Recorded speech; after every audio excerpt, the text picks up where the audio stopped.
Hello guys, welcome to a new video. Today we're going to be talking about currency and how each of the currency affects different things.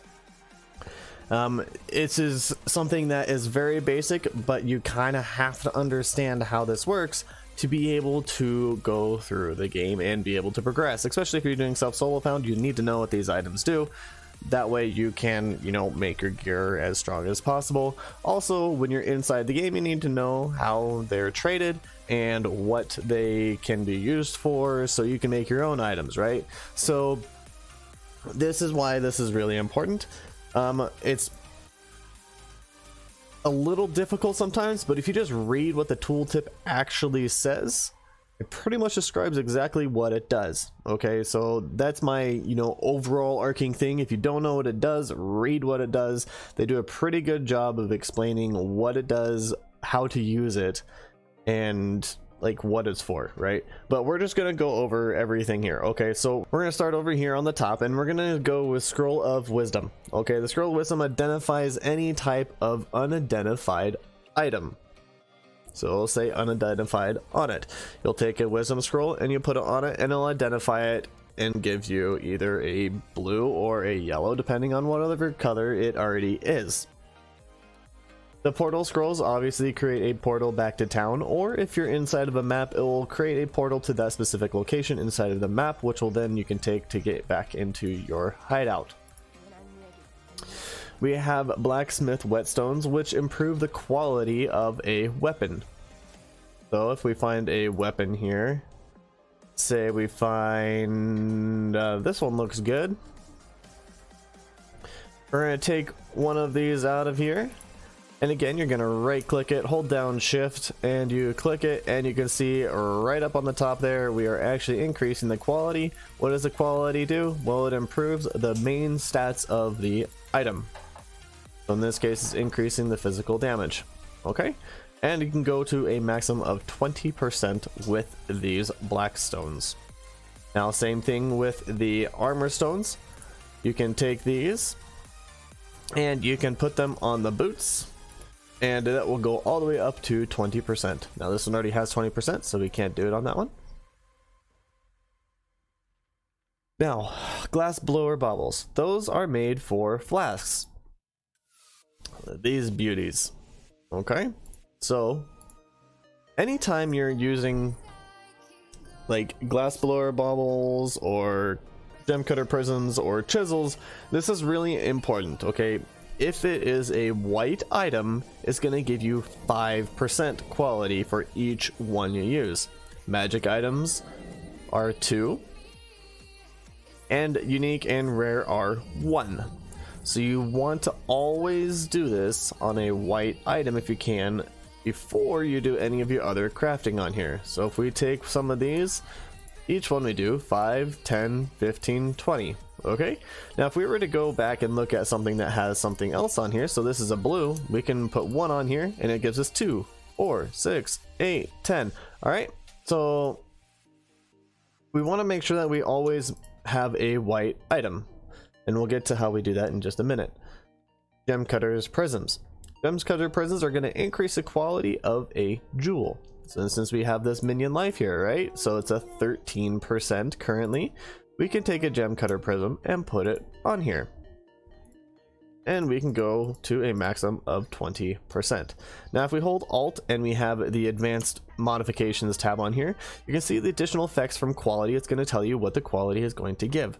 So this one gives supporter skills, gives 15% increased minion max life at 20%. Pretty cool. So you can do that with any skill gem, any support gem, as long as it is not corrupted. So if it is corrupted, or it says corrupted on the bottom there, you will not be able to put any quality on there. Whatever the quality is, that's what it is.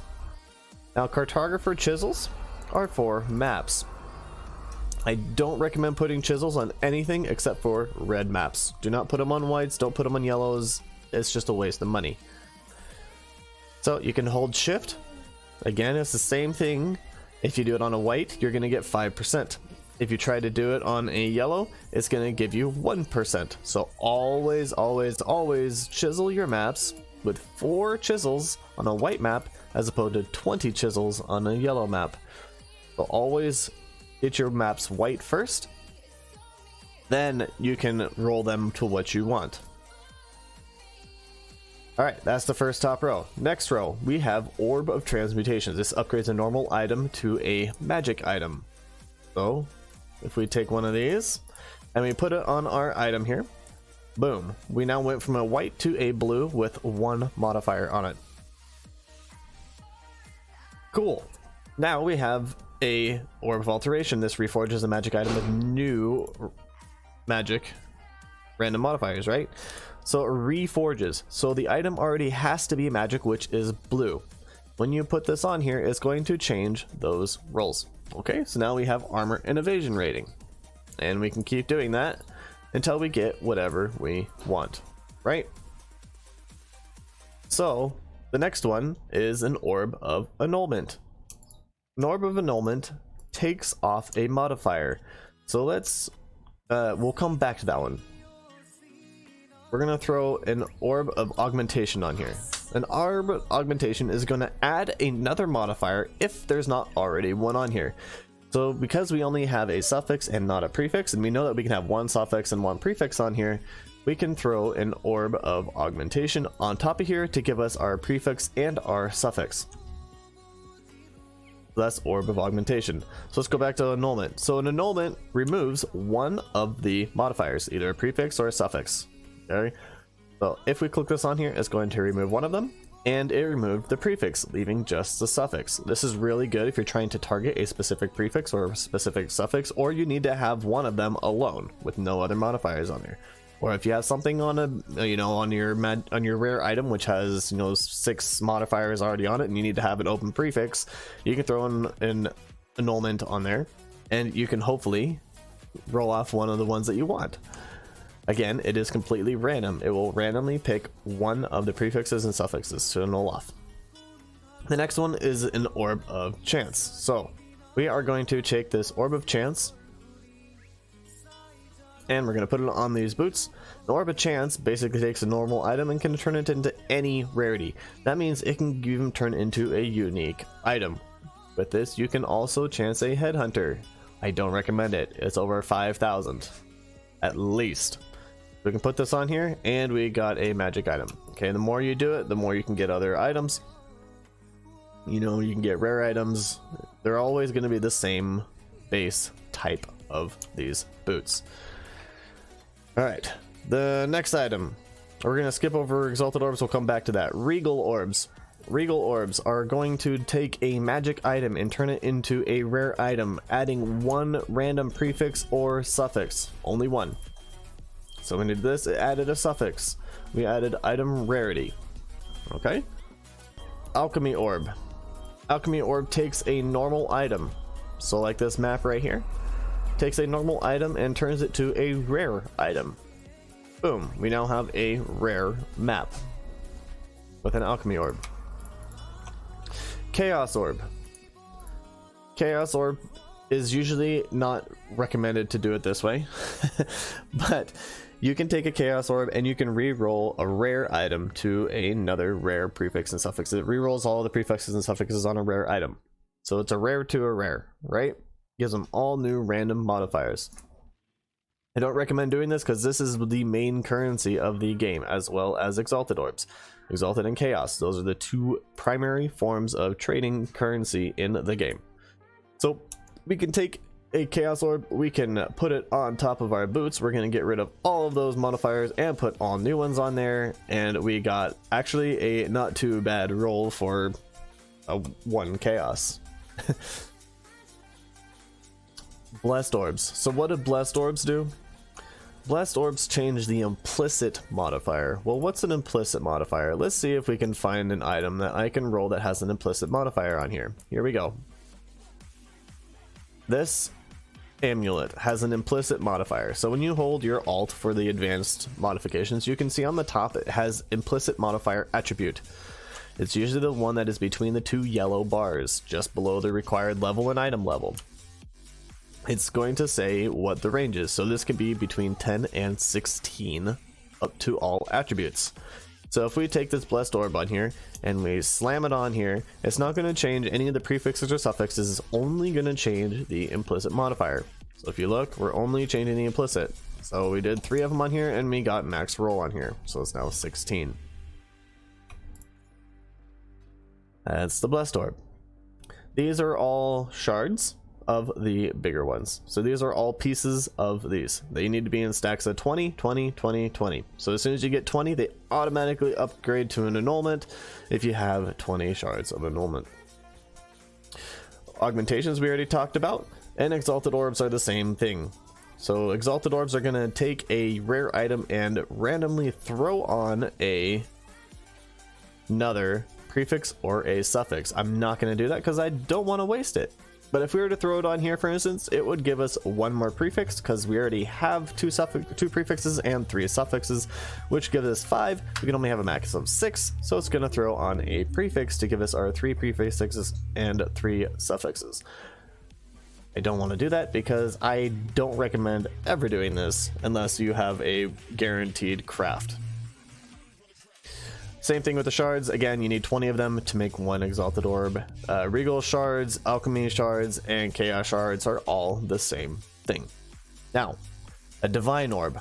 What does a divine orb do? It randomizes the numeric value of a random modifiers on an item. So you can take one of these and you can throw it on any one of these boots. It's not going to change the tier level, it's only going to change the number that is associated with it. So if we put this on here, you'll see that all the numbers have now changed and we now have new modifiers on all of them. You cannot pick and choose, it randomly picks all of them. Next, Jeweler's Orbs. Jeweler's Orbs are going to be taking an item and adding a socket to it. But right now we can see that we have 1 socket on here. We can take this, hold down our shift key, and just click a bunch of times until you get to the max. It'll automatically stop you, as you can see, once you have the max number of sockets. Now, if you don't have a ton of these because you're just starting out in the league, you might want to just try to find something that has it. Well, that's up to you. So it's going to make it anywhere between 1 and 3 or 1 and 4, or if you have a 2-handed weapon or a chest piece, it can go up to 6. The more that there are, the harder it is to get them. So trying to get a 6 socket is going to be a lot harder than trying to get a 4 socket. The more sockets, the harder it is to get. Again, the next one here, we have Orbs of Fusing. It reforges the links between the sockets of an item, which we talked about before, and how important links are. So the way this works, we're going to hold shift on here, and you can click. Again, this one, if you are not paying attention, you can roll over it. It will not stop. See how we have full links? We can click it again, it's going to remove a link. This is because we, for instance, look at this. We have these gloves here that are only 2 linked and 1 offset. We don't want to have this one linked in here because it needs to be alone. So some builds have those. Some of them have 2 and 2, some have 1 and 3, some don't have any of them, they're all just all 4. And some are just all singles. So you need to pay attention to what your build says and go along with what your build says. Most of the time, however, you're going to go until you get a 4 link like so. The next item here is a Chromatic Orb. This reforges the color of the sockets of an item. Now, we talked about this in another episode as well with the Virachi method. But basically, if you have a Strength Dex on here, it's going to prioritize those colors. So Strength is red and Dex is green, so it's going to be very hard to find a blue. 6, 7, 8, 9, 10, 11, 12. So we got 1, 13, 14, 15, again 1. Again, you can see it's prioritizing green and red. It's going to do that until however you want to do it. And as we talked about in the Virachi method, you can also use the Benchcraft to do the 3 and 4 socket to get the off colors that you want. Good. Next, Orb of Scourings. Orb of Scourings removes all modifiers from an item. There is an exception to this, and we'll go over that in just a second. If we were to take this and we throw it on these boots, boom, it turns it back to a normal item. We now have lost our rare item and it's gone to a normal item. Why would you want to do that? Well, here's an example. If we're taking an Alchemy Orb and a Orb of Scouring, we're looking for a specific modifier, right? So we put this on here. let's say we're looking for like 35% movement speed, which we can't actually roll in here because we don't have a high enough item level. But let's say that we are.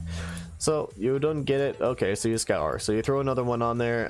You didn't get it. So we're gonna scour. So you throw another one on here. You didn't get it. So we're gonna scour. Throw another one on here. We didn't get it. So we're gonna do it again. You just keep doing this until you find exactly what you want. This is very useful for cluster jewels, for instance. So if we have this 4 passive here, you know, we can do this with cluster jewels to try to find exactly which one we want. So, you know, we just keep doing this until we find, sure, that's what we wanted. Potency and peak vigor. Look at that, it's worth 30 chaos now. Alright, so that's why you would want to do it that way with scourings. That's why you'd use scourings in alchemy. Now, you can do, you know, orb of chances as well if you want to. You know, scouring orb of chance, maybe you're looking for like that unique item or whatever. You'll have to scour between each one of your chances. The next one here is going to be the Vaal orb. So what does a Vaal orb do? A Vaal orb here is going to take an item. We're going to take this, for instance, and there are several different possibilities that it can do. A jewel, it can either stay the same, it can change all of the prefixes and suffixes, or it can create an implicit on there. So this one did absolutely nothing, but it can create an implicit, a corrupted implicit. Do I have any corrupted implicits? So here's an example. So this one, it took a unique item, a unique jewel, we corrupted it, and it corrupted it into a rare item. Right? So that's not usually very good. We can throw a corruption like on this amulet, for instance. It can actually change the implicit for this one. It didn't actually do it, but it changed all of the other modifiers on here. So again, anything that's corrupted can change the implicit or give an implicit or do absolutely nothing. Now on a weapon and item piece, armor piece, you can actually add a white socket as a corruption. That is one of the options that it can do. And that's what a Vaal orb does. You can also do this on a skill gem to give yourself, for instance, I don't think I have any on here, a corrupted Vaal skill gem at a percent of chance of actually rolling it. Another way you can use a Vaal orb is to, on a skill gem, is to increase it from 20 to 21 or from 20% to 23%. That is a possibility. But if you do that, you also have a chance of it going down a level, staying the same, or decreasing the quality of the jewel. There are lots of different possibilities that it can roll. Vaal orbs, very useful. Also, if we have a corrupted item, we can go over to the crafting bench, and if we wanted to craft, for instance, different sockets on here, you can do that. But if you look, now it requires Vaal orbs. So yes, you can change the socket number and the socket color according to, you know, the normal way of doing it. However, it's going to cost that many Vaal orbs as well as the standard amount of currency that it would be for. This is where it gets very expensive if you have a corrupted item and it is not already 4-linked or 4-socketed, because it's going to cost you a lot of Vaal orbs to get it to the correct color and or socket and link that you would like it to be. Again, links can be the same thing, I just don't have that craft. We are looking at the specialty Exalted orbs.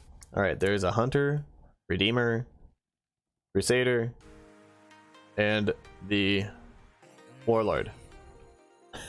Sorry, couldn't remember what it was. You have those 4 orbs. What this does is takes any type of item that you have and convert it to that influence, giving a random prefix or suffix depending on whatever is available, and it can roll any one of those. If you read here, it tells you exactly what it does. If you have one that has a quality on it, say we have like a ring with 20% quality on it for life, it has a higher chance to roll a life modifier than the other ones. However, I have not really found that to be true, but it says it does. I don't know how much it changes it. maybe a couple, like 0.5% or something like that. Regardless, it says it, so it's got to be true. The next ones are Harbinger Orbs. Harbinger Orbs are used on maps. So if we take this map right here, and we take a Harbinger Orb, we can throw it on this map, and it's going to change that map to another one higher. Okay, so this is very useful if you have a lot of lower level maps and you're missing a couple in a higher tier. It's going to give you one higher. So let's say you want to get rid of all of your 15s and go into just 16s. There's only so many 16 maps that can roll, so you can get all of your 16s using these Harbinger Orbs. Orb of Horizon. Orb of Horizons are going to take a map and change it to another of the same tier. This is very useful when you're trying to complete your Atlas, because you can roll it onto something that you don't have by using them, and it will change them. They will keep the tier 16, and you can keep using it until you find one that you have not used yet. These are the fragments, the Harbinger Shard, as well as the Horizon Shards for the main currency. Next, Ancient Orbs. What are Ancient Orbs used for? They basically change a unique item into another of the same class. So if you have a belt, it's going to change it to another belt. If you have a chest piece, it's going to change it to another belt, or another chest piece. The reason people use these Ancient Orbs is for headhunter gambling, mainly. People will go into a Nemesis map, and it has to be from the map device, which is not on the map, right? So you have to have an infused one from Harvest, and it has to be here. It can't be one that's already on the map. If it's already on the map, it's not going to work. You have to use an infused Nemesis or Nemesis on the map device on any other current league. Once you go in there, you take any unique belt, preferably above level, item level 40 to 42 is what they found to be the best ratios, and roll headhunters with the Ancient Orbs. Now the average is about 300 to 400 per, and that's how you do it. Next one, Orb of Binding upgrades a normal item to a rare item with up to 4 linked sockets. So if we take this and we, take this and scour it, we can take an Orb of Binding, and we're going to put it on here, and it's going to give us 4 links with random modifiers. So is that useful? That is pretty dang useful if you can get one of these really early on in the league, because you can link any one of your gear with a 4 link. It's very, very helpful. Now, Engineering Orb. Engineering Orbs are a little bit different. These ones are actually the strong boxes that show up. You can click them and monsters spawn out of them, and then items drop from them once you kill all the monsters. You can upgrade it with the quality like you can with a map with Cartographer chisels. Next, we have Simple Sextants, Prime Sextants, and Awakened Sextants. These are used on your map device. When you get Whetstones, you can throw on a Sextant. So let's grab a Prime Sextant, for example, and we're going to throw it on a Whetstone. It is now going to add more monsters, or whatever it says on there, to that area. So this one, for instance, players deal 10% increased damage for each poison on them, 5% increased movement speed, and 6 additional packs of monstrous packs. This is really good for our BV assassin because he is a self-poisoning, so he will gain lots more damage and lots more movement speed because we poison ourselves with poison stacks, and we're usually between 75 and 100 stacks, which gives us 1000 increased damage and 500 increased movement speed total. So again, you can keep doing that on all of your Whetstones if you want. It's going to increase the number of packs or barrels, or give you more effects like the shrines, or this one gives you more monsters. Okay, there's lots of different things that can roll as these are a way to juice your maps to make them more powerful. And we have the shards for the associated ones. Right here is actually going to be the Awakener's Orb. An Awakener Orb takes 1 influence from each single influenced item. So if you have 1 Hunter base and 1 Crusader base, it will take 1 modifier that is a Hunter and 1 that is a Crusader, and merge them together to create a Hunter Crusader item. That's what we did with our helmet.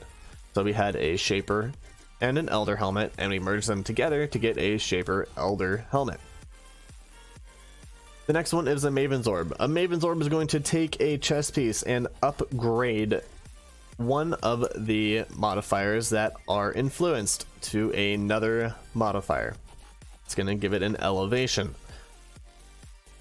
If it is a tier 2, it can just go to a tier 1. So make sure that if you're trying to elevate something, the one that you want elevated needs to be a tier 1. These orbs are expensive. Right now they're about 11 Exalted orbs per orb. So keep that in mind. This is very expensive, and it's getting more expensive as the league goes on. The next one, Orb of Regrets. Orb of Regrets are very, very useful for passive trees. So on your passive tree, you have these certain number of refund points that you get from going through the 10x. After that point, you do not have any more ability to gain them through playing the game normally. You have to use an Orb of Regret. This will give you a passive refund point. So 6, 7, 8, okay? However many times you click, 1-to-1 ratio. This is really useful. For instance, if you are running, let's say you wanted to run a Carrion build at first, but then you're like, I don't really like the Carrion build, let's go to a Spectre build. You need to use a lot of refund points to be able to get out of all of, you know, you're in this top part over here for Carrions. You need to get out of all of that to go over here more and up here. So you need a lot of Orb of Regrets. Next, an Orb of Unmaking. This is one of the new items that came out this league. This goes on for our passive tree, or our map tree here. In the middle here, once you kill Maven, or not Maven, once you kill the witnessed Maven guys, it will give you a skill point in your tree. You can then use an Orb of Unmaking to give you a refund point. It is very, very dark. You cannot really see it, but there it is, one refund point left. You can take one of these and you can actually unspec that point to spec it into a different area. Okay, that's those. Those are brand new this league. Next, you have Perandus coins. Perandus coins drop from Perandus chests or from doing other side quests. Sometimes you can get them from other, like the rituals this league. Perandus coins are going to be used for Cordero. Cordero randomly shows up in your map if you have a Perandus chest, where he will offer you items. You can also get them through the Perandus Scarab as well. He will randomly give you an item. You can get a Headhunter, you can get a Badge of the Brotherhood, you can get any item in the game through a Cordero. The rarer the item, of course, it's going to be really rare to get. Silver coins. Silver coins are used for Navali. You should learn this actually from the very beginning in Act 2, I believe, or Act 1, can't remember. And you can actually seek. When you seek, it uses up 1 coin and will give you a new prophecy. Now, you can seal this as well. So if you get something like really, really, really good, say this one was like a 6-link item and you want to keep it, you can seal the item right here. It will give you your cost and it will seal, and you now have that prophecy right here, which you can then sell to another person. If you do buy one, you can also buy it and you right click it and it will put it into your seal. Again, you can only have a max of 7 on your seals or your prophecies, and that is the most you can have on there. So if you need to get rid of them because you have bad ones, you can seal them up, throw them on the ground or whatever. Keep them, save them for later, or sell them, whatever. But you can only have 7 at a time. And then you have the rogue markers. Rogue markers are used in the Rogue Harbor along with the heist scrolls. You have to use a heist scroll to be able to get to use the rogue markers. But you need to have rogue markers to be able to use a contract bunker. So you will get random chests that give you rogue markers. You use the rogue markers to open up to get to the Rogue Harbor. You can then turn in a contract and run a contract using the rogue markers, and at the end you sell the item that is dropped at the very end for more rogue markers so you can keep running heists. The next one is going to be a stack deck. A stacked deck is going to drop a random card on the ground. Now you cannot do this in your hideout, as your hideout, if you drop anything on the ground, is going to disappear.